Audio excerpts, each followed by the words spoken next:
Fala, turma, segundo médio, vamos agora para a corrente elétrica, né? Então vocês estão vendo aqui a página, né? 157, aula 17. Turma, a corrente elétrica, como eu havia falado no outro vídeo, nada mais é do que os elétrons em movimento. Então presta atenção.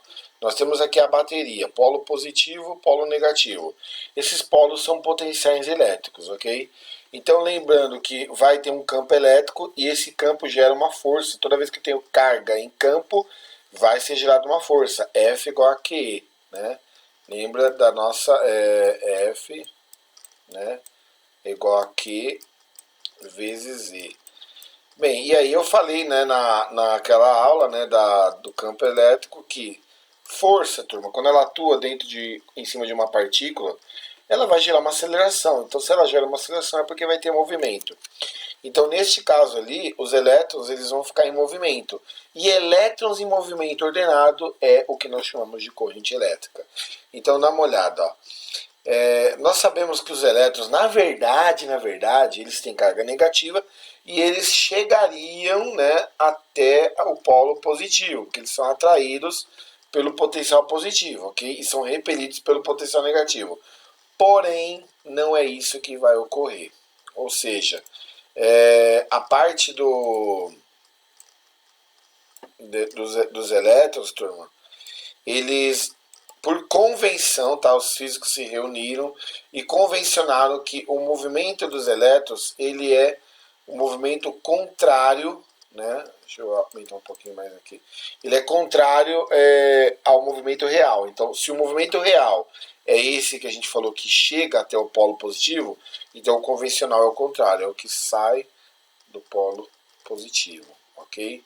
Então, é muito importante essa parte aqui para vocês. A pessoa tem que ser a menor possível mesmo. Bem, vamos lá. Então, esse aqui é o sentido convencional da corrente elétrica, que vai ser representada pela letra I. E quando a gente falar em corrente elétrica, a gente também vai lembrar que a unidade da corrente elétrica vai ser o ampere, ok? E aqui nós temos, ó, a corrente elétrica é o movimento ordenado de cargas de um meio condutor, é o que eu falei. O elétrons em movimento ordenado é corrente elétrica. Por convenção, o sentido da corrente elétrica é o mesmo sentido do campo elétrico. Sendo assim, a corrente elétrica possui sentido contrário ao sentido do movimento dos elétrons. Então, é o que eu acabei de falar também. O sentido real, né, dos elétrons é eles chegando no polo positivo. Só que lembra que quando a gente teve campo elétrico, não sei se vocês vão lembrar, presta bem atenção no que eu vou falar agora. Mas se a gente sabia que a força elétrica ela estava assim, ó, vamos colocar assim, ó. Lembrando que o polo positivo, tá aqui, ó, polo positivo seria isso aqui, ó. Os elétrons são atraídos por ele, ok? Então, esse aqui é o sentido da força, ele é uma força de atração. Só que o sentido do campo é o contrário, né? Quando era elétron, ele era o sentido contrário. Então, o sentido da corrente ficou convencionado que ele é o mesmo sentido do campo elétrico, tá? Então, essa é a explicação. Então, olha, o polo positivo ele atrai os elétrons, que são partículas negativas. Então, é uma força de atração, ok? Porém, nós sabemos, né, que nós estudamos no primeiro bimestre sobre aqui, ó, força de atração. Que quando é elétron, se a força está do lado, o campo está do outro. Isso aí não é um estudo novo, nós estamos isso aí no primeiro bimestre. Dá uma olhadinha na sua apostila, mas aí tá, estou relembrando. A corrente elétrica também pode ocorrer em outros tipos de condutor, como as soluções eletrolíticas em gases ionizados. A corrente elétrica não necessariamente só em condutores, ou seja, só metais. Ela ocorre largamente nos metais. Por exemplo, se a gente pegar em consideração que os fios são ligas de cobre, o melhor condutor é o ouro. Só que é muito caro, então ninguém vai usar um fio de ouro, né? Se cobre eles já se matam, já arriscam a vida ele, quase se eletrocutando, imagina ouro, né? Aqui nós temos uma representação dentro do fio, né? Como que acontece basicamente lá. Então, no fio, turma, nós temos vários elétrons, entendeu? Que estão no sentido ordenado para lá. Então, nós temos aí uma corrente elétrica, que quando eles não estão com polos, cada elétron está para um lugar. E se você encostar a mão no fio naquele momento, você não toma choque, mas quando está ordenado desse jeito aqui, ó, é encostar a mão e tomar um choque, entendeu? Então ele pegou uma secção transversal, é como se ele quisesse saber quantos elétrons vão passar por ali na unidade de tempo. Então a primeira fórmula da corrente elétrica vai ser o I, que seria a corrente, tá aqui, ó. Por que ele coloca em módulo? Porque eu sei que o elétron é negativo, então eu não vou ficar colocando valores negativos. Aí eu vou colocar em módulo. E dividido pelo ΔT. Ou seja, isso aqui é um fluxo, né? É a quantidade de elétrons pelo tempo. Só que ele vai colocar, acredito, na próxima página, que o I, o que é o ΔQ? É o número de elétrons, ou de prótons, no caso aqui é só elétrons, vezes a carga elementar dividido pelo tempo. Aí você vai, professor, mas quem é a carga elementar? É 1,6 vezes 10 a menos 19 coulombs. Tá aqui, ó. Exatamente o que eu falei, tá? Dado em ampere, e aqui a carguinha elementar. Bem, vamos considerar o seguinte, turma. Deixa eu só diminuir aqui agora. A corrente contínua e corrente alternada. É muito importante nós sabermos os tipos de corrente. Por quê? Na verdade, a corrente elétrica... Vou colocar mais para cá que eu não preciso desse cantinho. A corrente elétrica ela pode ser duas. Você pega uma pilha. Se você pegar uma pilha... Deixa eu ver se eu tenho alguma aqui fácil. Se você pegar uma pilha... Tá difícil, hein? Vamos lá, achei uma aqui. Tá bom, se você pegar uma pilha, ó, eu não tô fazendo um merchan da Duracell, tá? Mas essa daqui é aquela verdinha lá, recarregável, tá? Então vocês podem comprar. Não conta nada pra ninguém, tá? Desse merchan. Turma, coloquei. Vai acontecer isso? Não, né? Eu tô brincando. Essa é a corrente que existe aqui dentro, né? Quando você liga, é a corrente contínua. Ou seja, é aquele primeiro gráfico que tá ali, ó. É esse daqui, ó. Corrente contínua. Esse gráfico aqui, turma, independente, sabe, do tempo que você está utilizando, vai ser sempre o mesmo valor. Tá? Agora, esse aqui é a corrente alternada. Esse aqui é o que nós usamos nas tomadas de casa. Tá? Então, por exemplo, no caso, era a antiga Eletropaulo, agora é a Enel. Ela é uma onda isso daí. Isso aí, na verdade, é uma senoide, porque ela começa daqui, né? Ó. Então é uma senoide, é um gráfico trigonométrico que vai falar que existem os picos, né, o mais alto, que seria a crista da onda, e o mais baixo, que seria o vale. Então, a frequência da Eletropaulo, da antiga Eletropaulo, é 60 Hz. Isso quer dizer que se você olhar para uma lâmpada, qualquer que seja, ela está piscando 60 vezes por segundo. Ah, mas eu não estou vendo, é lógico, porque o seu olho ele não consegue pegar essa frequência, né? A nossa persistência retiniana é de 1/24. Turma, gráfico. Ah, então quer dizer que pode cair exercício de gráfico? Pode. Então, se eu tiver um gráfico de corrente por tempo, é só você calcular a área que vai te dar o valor da quantidade de cargas, tá? Então, a figura que der, aqui deu um retângulo, aqui deu um trapézio. Bem, vamos fazer o nosso primeiro exercício aí. Em um filamento de uma lâmpada incandescente. Qual é a lâmpada incandescente, turma? A lâmpada incandescente é aquela amarelona que tinha antigamente. Hoje, aí naquela época mesmo, o pessoal começou a substituir por lâmpadas fluorescentes, que antigamente as salas de aulas tinham, vocês devem estar lembrados. E hoje a maioria das lâmpadas estão sendo trocadas por diodos, que é o que nós chamamos de LED. LED é uma sigla, luz emitida por diodo, ok?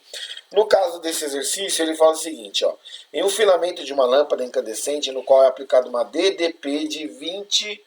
Peraí que eu tô meio cegueta, eu vou ter que olhar aqui na apostila. 20 vezes 10 é 18 elétrons. Então, ele já te deu a quantidade de elétrons. Então, tá aqui, ó, 20 vezes 10 a 18. Ok? Atravessam uma determinada secção transversal do fio em 3,2 segundos. Aí ele quer, obviamente, né, te deu a carga elementar, que nós vamos ter que usar. Ele quer aí a quantidade de carga. Então, quantidade de carga é essa fórmula aqui, ó, Q igual a M vezes E. Essa fórmula aqui nós usamos no primeiro bimestre. Então, quantidade de carga vai ser o N, que é o 20, vezes 10 a 18, vezes ainda essa carguinha elementar aqui, que é 1,6, vezes 10 a menos 19. Então tá aí. Aí vamos fazer este cálculo. Turma, 20 vezes 1,6, esse zero aqui cancela com essa vírgula, tá? Então vai ficar 2 vezes 16, que vai dar 32. Aí 18, 10 a 18 com 10 a menos 19, dá 10 a menos 1. Então 32 vezes 10 a menos 1 é a mesma coisa que 3,2 coulombs, ok? E acabou o primeiro exercício. Calcula a intensidade da corrente elétrica formada. Então, corrente elétrica seria o ΔQ, que nós já achamos, que é o 3,2, dividido pelo tempo, que é de 33,2 segundos também. Então, olha lá. Olha como que ele foi bonzinho com vocês. Todo o número dividido por ele mesmo vai dar 1, né? Então, 1 ampere. Parece que é pouco, mas 1 ampere é muita coisa, tá? É uma corrente que já mata uma pessoa. O C. Considerando que a DDP, diferença de potencial, nos terminais de filamento seja 100 volts, calcule a quantidade de energia elétrica transformada em outra modalidade. Bem, turma, o que é energia? Energia é dada em joules, não é? Só que ali ele está dando em volts. O que vocês podem fazer? Na verdade, você vai pegar... Existe uma fórmula que nós já estudamos. Alguém pode lembrar que é aquela de energia que foi dada na última aula, que era ao trabalho da força elétrica. Então, o que era o trabalho da força elétrica? Trabalho é energia, lembra disso, tá? Era carga vezes a DDP, ok? O que você tem aí de informação, turma?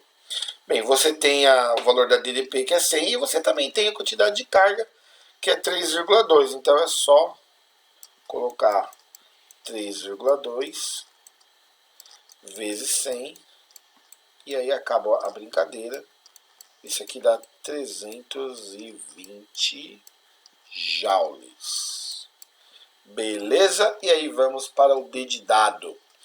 Determine a potência da lâmpada. Turma, a potência, quando vocês aprenderam ano passado, no primeiro médio, era uma energia dividida pelo tempo. Então, no caso aqui, a nossa potência, acabamos de calcular ela, que é o 320, tá aqui. E o tempo que ele deu é 3,2, está aqui no enunciado. Ok? Se eu multiplicar os 2 por 10, aqui eu coloco um zero e aqui eu tiro a vírgula. Então ficou 3.200 dividido por 32. 32 dividido por 32 é 1. Com aqueles dois zeros vai dar 100 watts. Potência é dada em watts, ok? Aí vamos para o nosso segundo exercício. O acelerador de partículas LHC, o grande colisor de hadrons, né, recebeu da imprensa vários adjetivos superlativos: a maior máquina do mundo, o maior experimento já feito, o Big Bang recriado em laboratório. Bem, para citar alguns. Quando o LHC estiver funcionando a plena capacidade, um feixe de prótons percorrendo o perímetro do anel circular do acelerador irá conter... Tô velho, tá? Então deixa eu ler aqui. 10 a 14 prótons. Ele te deu o N, tá? Efetuando 10 elevado a 4 voltas. É isso mesmo. Por segundo. Então, voltas por segundo, olha. É frequência isso daí, viu? Cadê? No anel. Considerando que os prótons preenchem o anel uniformemente, identifique a alternativa que indica corretamente a corrente elétrica que circula pelo anel. Carga elétrica do próton. Turma, o que é corrente elétrica? Nós vimos que corrente elétrica é o quê? É a quantidade de cargas, tá aqui, ó, tá no exercício B, é a quantidade de cargas dividido pelo tempo. Então, como que eu vou resolver? Ele me deu a quantidade de cargas? Deu. Então, vamos lá, corrente elétrica. Vai ser, no caso, a quantidade de prótons que ele me deu aqui. Cadê o 10? Onde eu vi esse negócio? 10 a 14, certo? 10 elevado a 14, ok? Vezes, esse é o N, tá bom? Quem é o E? O E ele deu aqui, ó, tá até aqui ainda, ó, o E aqui, ó. 1,6 vezes 10 a menos 19 coulombs, né? Sobre. E agora, turma, eu vou fazer vezes dividido por quem? É por segundo, né? É voltas por segundo. Então eu vou fazer aí o 10. É 10 a 18 ou 10 a 14 ali? Bem, por segundo que é um segundo. Tá bom? Então olha só. O que nós devemos considerar nesse tipo de exercício? Um intervalo de tempo de um segundo, né? Em um segundo, 10 a 14 prótons realizam então 10 elevado a 4 voltas. Então, a quantidade de prótons que atravessam, né, esse anel, a gente tem que fazer um pequeno cálculo. A gente não coloca só o 10 a 14 aqui não, tá bom? Quantas voltas ele vai fazer esse trem aí? Então, você sabe que é o 10 a 14, certo? Vezes o 10 a quarta. Então, eu tenho que colocar um 10 a quarta ali. Vamos fazer aqui, porque senão eu vou ter que arrumar ali. Então, eu só coloco aqui. Tá? Então, os prótons, eles dão isso aqui em número de voltas. Então, isso aqui dá 10 a 18. Então, deixa eu apagar ali e colocar o 18. Pronto. Agora está arrumado. Porque eu fiz e aqui é ruim de apagar. Eu costumo fazer essas aulas no Paint, mas aí eu decidi fazendo direto no plural, com a apostila ativa, né? Que a gente pode olhar a apostila e já escrever em cima dela. Turma, agora é só fazer esse cálculo, né? Vamos lá. 10 a 18 vezes 10 a menos 19 dá 10 a menos 1. Só que 10 a menos 1 vezes 1,6 vai dar 0,16. E 0,16 dividido por 1 é 0,16. Então nós temos aí a alternativa A de amor, B de baixinho, C de coração. E para acabar essa aula, e aí depois eu vou fazer um vídeo mostrando para vocês um aplicativo sobre o que seria a corrente elétrica, o Unifesp, em uma das especificações mais importantes de uma bateria de automóvel é o ampere-hora. Isso também é bateria de celular, né? Quando a gente compra 5.000 amperes-hora, né? Os celulares mais modernos. É uma unidade de prática que permite ao consumidor fazer uma avaliação prévia da durabilidade da bateria. Em condições ideais, uma bateria de 50 amperes-hora funciona durante 1 hora quando percorrida por uma corrente elétrica de 50 amperes, ou durante 25 horas se a intensidade da corrente for 2 amperes. Na prática, o ampere-hora nominal de uma bateria só é válido para correntes de baixa intensidade. Para correntes de alta durabilidade, correntes de baixa intensidade de alta intensidade. O valor efetivo do ampere-hora chega a ser 1/4 do valor nominal. Tendo em vista essas considerações, pode-se afirmar que o ampere-hora mede a... Turma, vamos acabar a brincadeira, ele mede a quantidade de carga elétrica que a bateria fornece, tá? Então, vocês só vão fazer, tá? Já expliquei no outro vídeo, só a tarefa mínima. Então façam ela, tá? Até um prazo de 2 dias, não vamos demorar mais para pegar essas aulas. Não me mandem, uma coisa, vocês não podem mais ficar me mandando mensagens no WhatsApp, tá? A direção do colégio quer que vocês se comuniquem só através do e-mail institucional, que é o marciocesar@colegiojordano.com.br.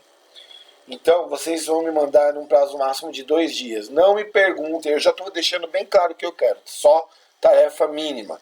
Não me perguntem, eu posso entregar, manda a foto nesse e-mail que eu acabei de falar. Outra coisa, o pessoal teve, eu vou deixar claro aqui, o pessoal teve prova comigo na sala de aula e teve muita nota baixa. E aí vocês fizeram uma verificaçãozinha bem moleza na internet e um monte tirou nota, entendeu? Eu tô falando por quê? Porque o pessoal esquece que deixou de entregar a lição, o pessoal não foram bem na prova presencial e nós sabemos que na sala tinha muita gente com dificuldade. Então, turma, vamos ser coerentes, inclusive para cobrar. Tem gente que tem dificuldade na sala de aula, que não sabe fazer uma conta de divisão, que não estuda diariamente, não tem esse hábito. Aí na hora que chega uma verificação, que você pode fazer consultando na internet, consultando um amigo, porque a gente sabe que tudo isso pode acontecer. Aí você me tira um 0 numa prova de presencial e quer ter que nota. Então, turma, pelo amor de Deus, vamos fazer a coisa certa. Me entreguem as lições, ok? Tem aluno aí, aluno novo, inclusive, que é muito do malandro também. Tem que mandar tudo na data certa. Se em 2 dias essas lições não estiverem no meu e-mail, é 0 daquela lição. É 0. Você pode até me entregar para tirar uma dúvida, mas ela não vai ser computada como nota, não. Tá bom? Então, turma, até a próxima aula e fiquem com Deus.